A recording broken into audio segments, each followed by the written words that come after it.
Hello, it's Randi Rhodes. Here's a clip from our show, and go to randirhodes.com for the whole thing and a podcast. Buy a stinking podcast. Mary had a little man. The fault.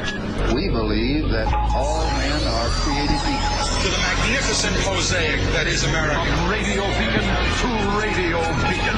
I have a dream today. Change has come to America. Knock, knock. Who's there? It's a figment of your imagination. Randi Rhodes Show.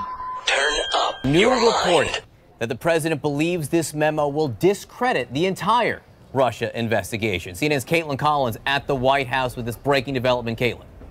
Yeah, that's right, John and Poppy. The CNN White House team has learned that the president believes the release of this highly controversial Republican memo could serve to further discredit the entire Russia investigation. And he's spent the past few days calling his allies and his friends, telling him that he believes the release of this memo will serve to expose bias at the top ranks of the FBI and therefore show that these investigations have been biased against the president. Now, this is very revealing because it explains why the president has been so fervent, had such a sense of urgency to get this memo released, just saying the other day after his State of the Union address that he 100% wants this memo released, even though the White House was saying he hadn't even seen the memo yet. So he does believe this memo would discredit the Russia investigation. And then we're also learning that the president was very upset yesterday after the FBI released a statement condemning the release of this memo, saying that it shouldn't be released, that it was filled with misleading statements in it, and it left out some valuable information, which is also what Democrats and critics of the release of this memo have said. And that's interesting because the FBI is led by someone who was handpicked by the president last year after he fired the other FBI director, James Comey. That, of course, is Christopher Wray. And we know that Christopher Wray was at the White House earlier this week urging them not to release this memo. But the president has made clear he wants this memo released, John and Poppy. And we believe also that this memo could be released as early as today. Yeah, and now they're saying as early as tomorrow. But yes, this is an attempt to discredit the entire Mueller investigation. That is what this is. And, you know, Trump has been on phone calls calling his friends, and apparently his friends are not trustworthy because they leak all the stuff that Trump says on these phone calls to the press, and that's how we know that he's been on the phone calling friends, and he believes that the memo will expose bias in the agency's top ranks and make it easier for him to argue that the Russia investigation has been prejudiced from the beginning against him, according to two sources. And those sources are the people he's calling. Idiot. All right, let's do it this way. Let's go back a year ago, okay? Let's do this. Let's start with where there was what you guys who are sycophantic about this man, this lying sack of crap, this man whose son had meetings with Russians, a man whose son was in contact with WikiLeaks and messengers and all this, a guy who had Rudy Giuliani getting leaked information from the New York FBI about how pissed off they were that in July of 2016, the FBI closed its investigation into Hillary Clinton's email practices. That's what that whole thing was about, her practices regarding email. Seriously, dude, that's what started this whole thing. So let's go back a year ago.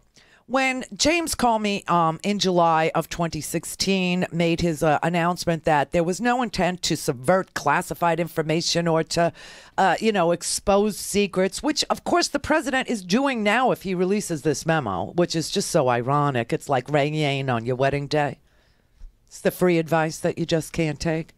And who'd have thought it figured? This Russia thing, right?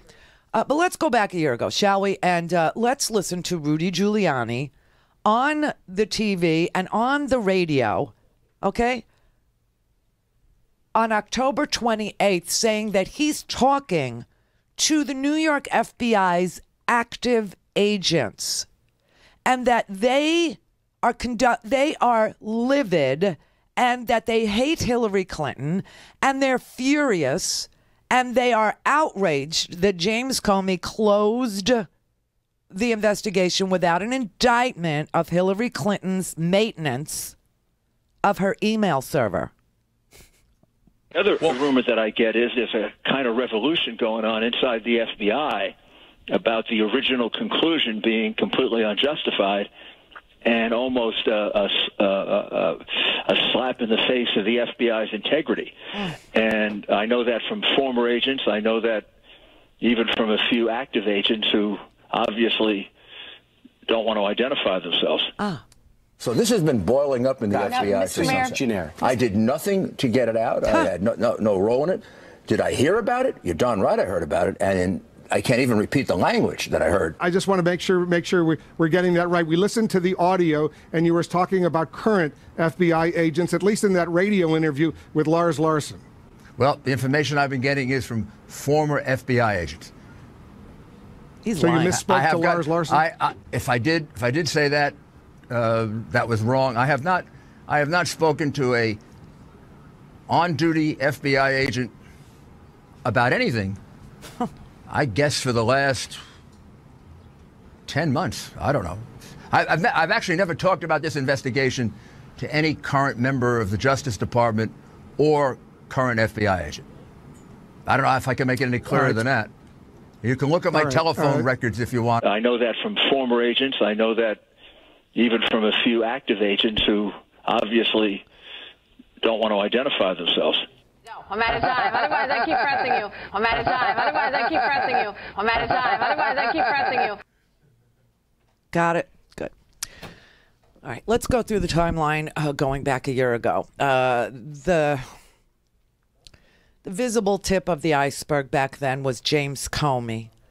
On October 28th, at the urging, and we now know, we can fill in these blanks now, at the urging of Peter Strzok, who Fox News has been saying is conducting some secret society to elect Hillary Clinton.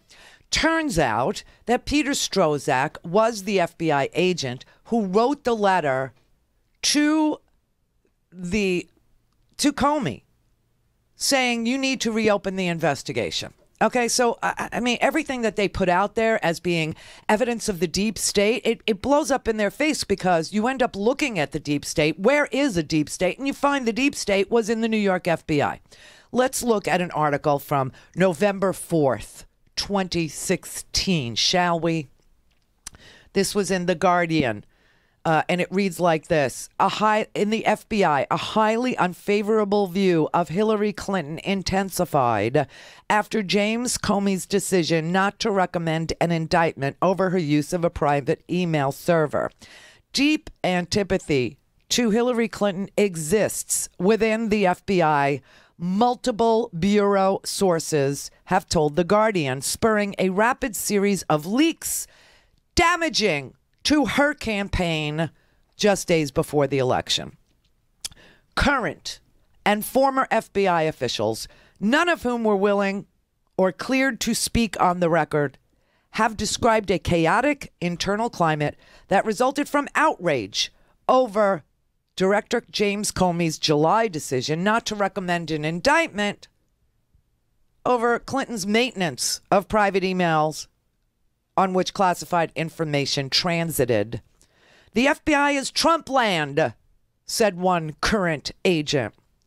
The atmosphere raises major questions about how Comey and the Bureau is slated to run for the next, because he is slated to run for the next 7 years, can work with Clinton should she win the White House, because they hated her in New York.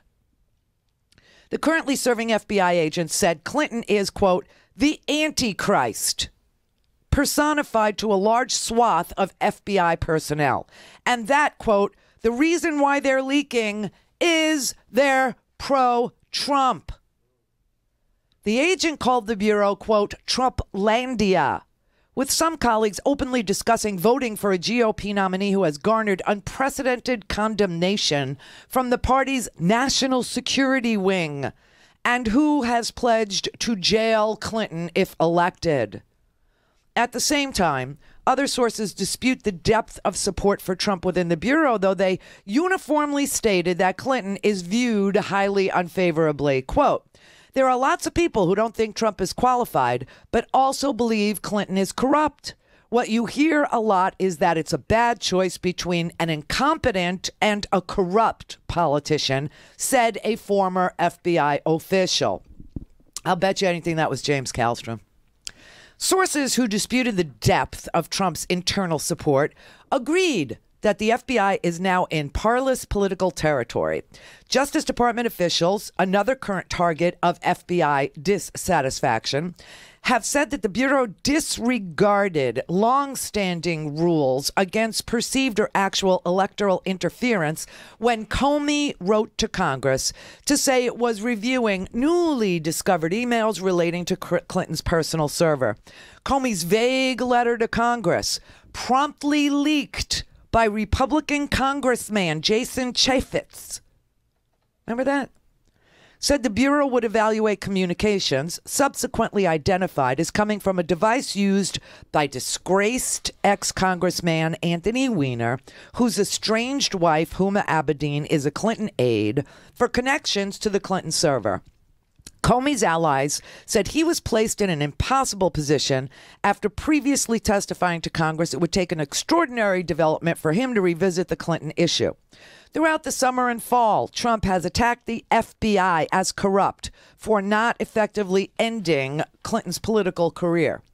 A political firestorm erupted with Comey and the Bureau coming under withering criticism, including a rebuke on Wednesday from Barack Obama. Even some congressional Republicans, no friends to Clinton, have expressed discomfort with Comey's last-minute insertion of the Bureau into the election. The relevance of the communications to the Clinton inquiry have yet to be established, as Comey issued his letter before he was able to obtain a warrant to evaluate the emails.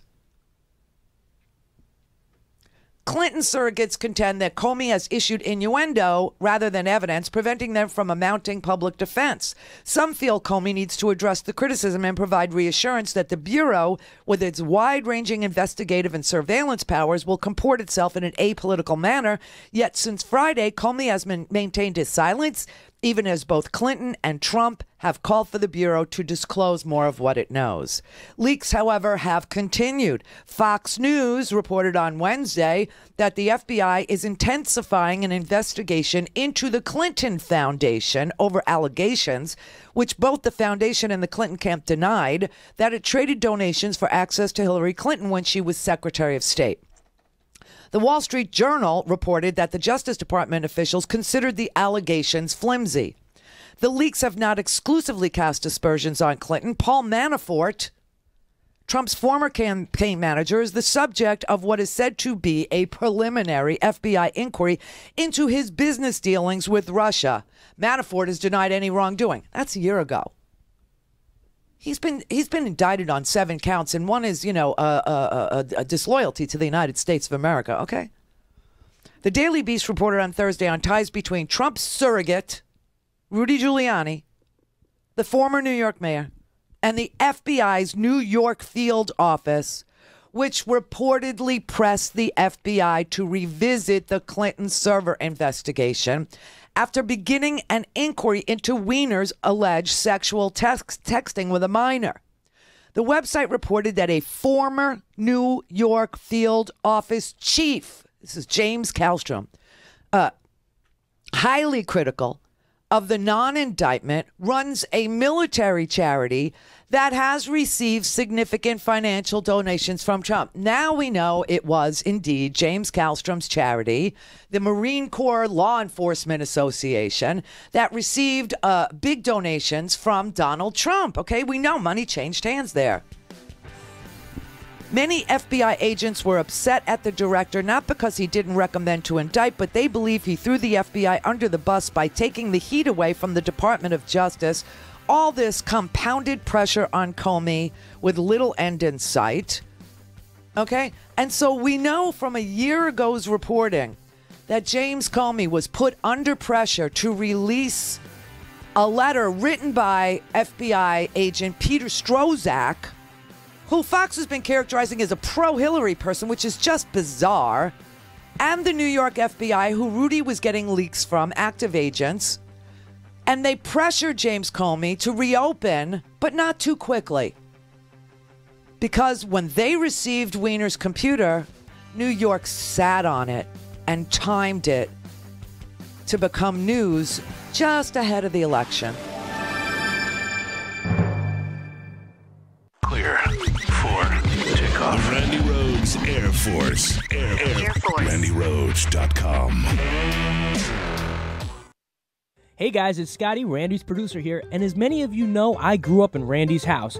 You know, eating her food, watching her TV, and like most kids, ignorantly not following her advice. And one of her biggest pieces of advice was, never take a job in radio, because the big companies that run radio, they suck. Well, I didn't listen and ended up working in radio, and as always, Randy was right, they sucked. But I'm here now, and I can tell you that it takes a lot of chutzpah to break away from the big companies and start your own show. But you know what else it takes? Your support. We are independent media, so the only financial backers we have are you, the best listeners in the world. And we can't do it without you. So please, go to randyrhodes.com and support the show, buy a stinking podcast, donate some money, and keep us going. Gobble, gobble, it's time for more turkey. Oh yeah, all natural turkey jerky from Herky Jerky. That has been a hit ever since they introduced it in late 2017, that turkey jerky, because it's got no nitrates, no artificial ingredients, no MSG, preservatives, and no fat. The turkey jerky is the perfect snack any time of day. And, oh my God, it's absolutely delicious. It's bite-sized pieces of fresh turkey. It's meat that tastes just like the oven-roasted bird that you had on Thanksgiving. It's got just the right amount of everything: salt, smoke, flavoring, and spices. It's unlike anything you've ever had, and they don't skimp. They're going to send you a 14-ounce bag that is going to keep you munching for a long time. Nothing like those wimpy 3-ounce gas station bags. And all this month, $6 off every bag of turkey jerky, and there is no promo code needed. So you get free shipping with 2 bags or more of anything you order in the Herky Jerky store, including Smokies, bacon, beef, buffalo, elk, and venison jerky and sticks. February is the perfect time. Stock up on all the delicious products from Herky Jerky, especially the scrumptious turkey jerky. Order it today at herkyjerky.com. Hello, Progressive Voices tune-in listeners. I'm Casey Hobbs. And I'm Shane Mason, and we're the hosts of Nurse Talk Radio. Here's what we're talking about this week. So our heads are spinning a little bit, but we got to march on here. But let's start with the Trump administration plan to create a new division within the Health and Human Services Department that would promote discrimination by medical workers against a patient's right to receive medical care under the cover of moral or religious beliefs. How is this possible? It's just a very transparent way of saying that those healthcare workers who choose not to help women with abortion services or other contraceptive services or any of the other things that people might object to. I've had people point out that it could be used as a cover for people to say, I don't support lesbian and gay people, so therefore I don't. All things Randy at randyrhodes.com. Go for launch. Speaking truth to power, the Randi Rhodes Show. Another rumor that I get is there's a kind of revolution going on inside the FBI about the original conclusion being completely unjustified and almost a slap in the face of the FBI's integrity. And I know that from former agents. I know that even from a few active agents who obviously don't want to identify themselves. Okay, so we have that. And then James Comey goes to testify. Okay, James Comey is called to testify, and Patrick Leahy asks James Comey, how is it possible that Rudy Giuliani had a direct pipeline into the New York Bureau of the FBI? Your investigation into Hillary Clinton's emails. A number of surrogates like Rudy Giuliani claimed to have a pipeline to the FBI. He boasted that, and I quote, numerous agents talked to him all the time, close quote, regarding the investigation. He even said that he had insinuated he had advance warning about the emails described in your October letter. Former FBI agent Jim Kallstrom made similar claims. Now, either they're lying or there's a serious problem within the Bureau. Did anybody in the FBI during this 2016 campaign have contact with Rudy Giuliani about the Clinton investigation? I don't know yet. But if I find out that people were leaking information about our investigations, whether to reporters or to private parties, there'll be severe consequences. Did you know of anything from Jim Kallstrom? Same answer. I don't know yet. Yet. You know anything about from other former agents? I don't know yet. But it's a matter that I'm very, very interested in. But you are looking into it? Correct. And once you have found that answer, will you provide it to us? I'll provide it to the committee in some form. I don't know whether I would say it publicly, but I'd find some way to let you know. Okay, that was May 3rd, and Comey was fired on May 9th because he was investigating Trumplandia, the New York Bureau of the FBI, who is leaking to Rudy Giuliani and James Kallstrom that they want the Clinton investigation reopened, and they threatened James Comey with leaking information about what's on the computer before James Comey ever gets the computer, Weiner's computer, to even look at. Okay? Here's a really good article that's in The Hill today. Now, we went down this road yesterday, and last night I sent out a very long thread on the Twitters so that I could summarize this for those of you who want it on a 3x5 index card. My Twitter handle is @Randi Rhodes. Gee, that's complicated. There are a bunch of tweets there, okay? And they're short. If you print out that thread, you will have a little thing to shove into your pocket that you could show to any of these nauseating Republicans who are going to go down with this ship. They will. That was the visible tip of the iceberg a year ago. And that is what we knew because I watch Fox News so you don't have to. And we pulled that clip from the Lars Larson radio show. That happened on October 28th. That was the same day that Comey released the letter to Congress that was supposed to be private, saying that he was in receipt of Weiner's computer, that the New York FBI refused to do the forensics on it. And he just got this computer, and now he's got to do the forensics on it and see if there's anything new that pertains to the email investigation of Hillary Clinton, and that it might take a really long time. He doesn't know.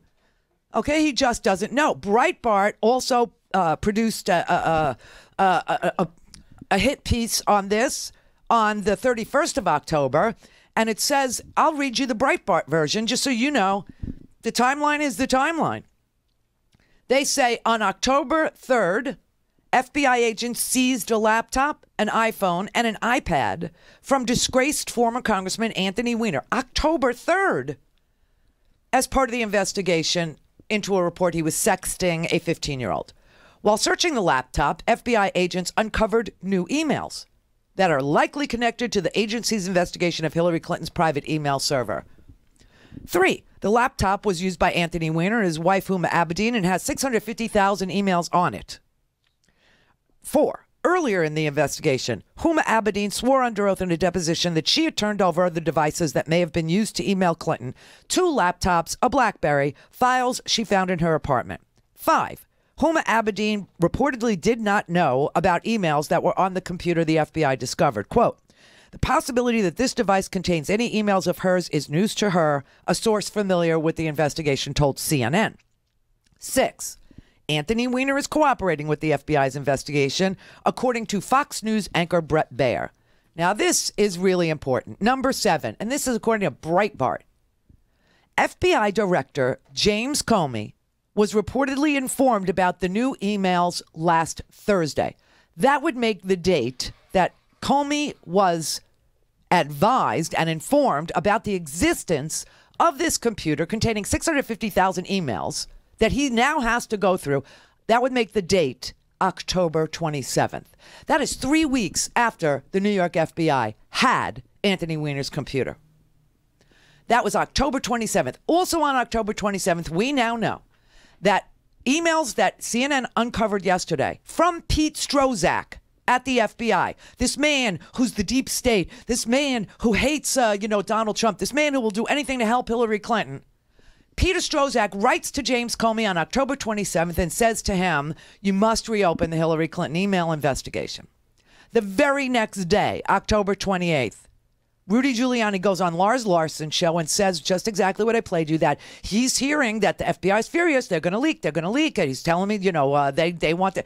The very next, 1 o'clock in the afternoon, James Comey writes to Congress exactly what Pete Strzok told him to write, that he's going to look into these emails on Weiner's computer, but that he doesn't know what's on it, and he doesn't know how long it'll take, but he just got it, and he doesn't even have a warrant. He doesn't even have a warrant to search the computer of Anthony Weiner. New York should have gotten the warrant because Anthony Weiner lives in New York, and it was a New York matter, his sexting. But they didn't do it. So on October 28th, Comey writes a secret letter to Congress, which is promptly leaked by Jason Chaffetz. And then the media goes crazy. Comey's reopening. Another criminal investigation into Hillary Clinton. And this is 11 days before the election. Comey had testified previously that the investigation was closed and that he would only open it if there was new information. So now he has to. Breitbart says many believe that some of the emails deleted from Hillary Clinton's private server are on this laptop. Many of the emails were either sent to or from the private email server at Mrs. Clinton's home. Officials got a court order. Okay, this is when Comey finally gets the court order to investigate the emails. The date, October 30th.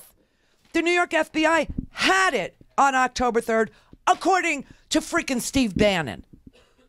Now, we went over this yesterday. Today in The Hill, there's an article written by Lanny Davis, okay, from Davis, Goldberg, and Galper. He's a lawyer. Obviously, he's a Clinton supporter, but he writes exactly what I tweeted last night. Thank you for this. He says, the visible tip of the iceberg was James Comey's October 28th, 2016 letter to Congress. All data proves that. But for that letter, 11 days from Election Day, but for that letter, Hillary Clinton wins the presidency. Evidence suggests that below that iceberg tip was, in effect, a deep state campaign compromising certain active and former FBI agents, mostly from the powerful New York City office, former New York City mayor, and pathological Hillary hater Rudy Giuliani, and the vast right-wing media complex amplified by the Russian government with bots. The trigger of the campaign was Comey's July 5th public announcement that no criminal case would be reasonably brought against Hillary Clinton for her email practices. Shortly thereafter, the effort to pressure Comey to change his mind and reopen the criminal investigation went into high gear. But not too quickly. If possible, Comey's decision to reopen needed to be delayed until the closing days of the campaign. And with more than a little bit of luck, that's exactly what happened. Here's the timeline. In August and September, on Fox News and conservative radio, right-wing Clinton haters in the U.S. House of Representatives started going on, and James Kallstrom started going on, and Rudy Giuliani started criticizing Comey's non-prosecution decision. Leading the public criticisms on Fox and other media were Giuliani and his close friend James Kallstrom, former head of the New York City FBI office, and a Fox News Channel contributor. The Guardian newspaper subsequently quoted a currently serving FBI agent as calling the FBI Trumplandia, saying Clinton is the Antichrist personified to a large swath of the FBI personnel and, quote, the reason why they're leaking is they're pro-Trump. There's another article I could sit here and read to you. It's from Vanity Fair 2017. It's called New York FBI Office Leaks Like a Sieve. Then came an unplanned, extremely lucky break, at least for the anti-Clinton deep state, on September 28th or 29th.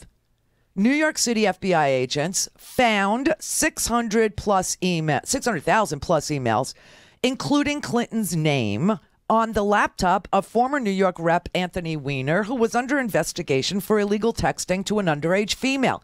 Well, you know, he's in jail now.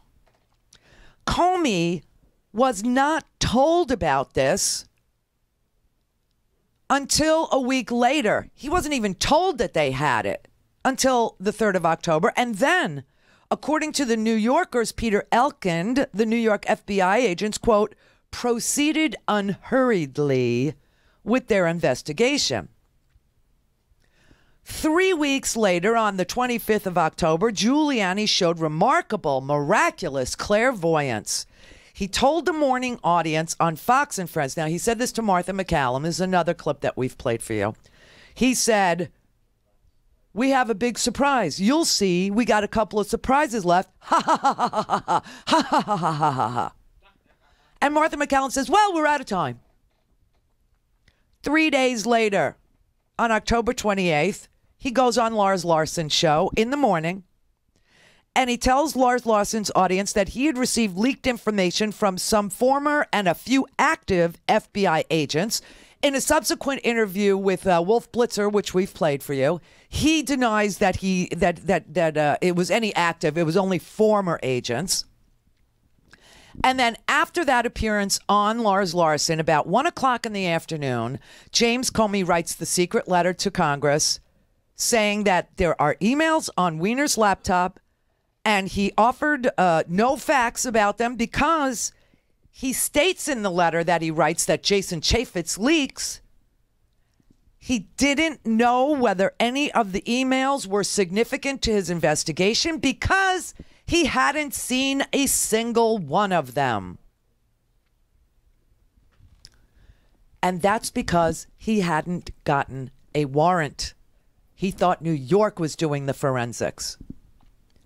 The Harvard Shorenstein Center on Media and the Columbia Journalism Review said that the national media in all venues focused on the Comey memo, a fact-free letter, for the whole last 10 days of the campaign. They called it a new criminal investigation. They reported on a new investigation. I remember trying to figure out, was this new or was this reopening? I mean, the words matter, and we didn't know because the letter that Jason Chaffetz leaked to the media said that Comey had no idea if any of these were pertinent to his investigation. Turns out, of course, none of them were new, but we didn't find that out until later. Anyway, not surprisingly, Clinton's poll numbers immediately collapsed, especially in key battleground states, Wisconsin, Pennsylvania, Michigan, and they kept collapsing through Election Day. 2 days after Comey's letter, on October 30th, the New York City FBI finally obtained the warrant to review those emails. And of course, they were the ones that had to get the warrant because they were the seizing authority. And for the chain of evidence, they had to get the warrant. So it was a month after they first discovered that the laptop had emails that mentioned Hillary Clinton, had emails from Huba Abedin to Hillary Clinton. But they didn't even apply for the warrant until October 30th. And then within 6 days, the FBI was done with their review and they found nothing new. On November 6th, 2 days before the election, on a Sunday morning, Comey writes another letter to Congress and says, "Oops, sorry, nothing new." 2 days before the election. The irony here is that Andy McCabe, the FBI deputy, was forced to resign because of Trump's pressure, accusing him of a pro-Clinton bias. The right-wing media and their congressional allies are alleging that Comey and McCabe delayed examining the emails when they first learned about them, and that delay helped Clinton. The exact opposite is true. They needed New York to get the warrant. And New York sat on it for 3 weeks and released it 11 days before the election. And then Comey was able in 6 days to review it and say, no, these are duplicates. Go to RandiRhodes.com for the whole thing and a podcast. Buy a stinking podcast.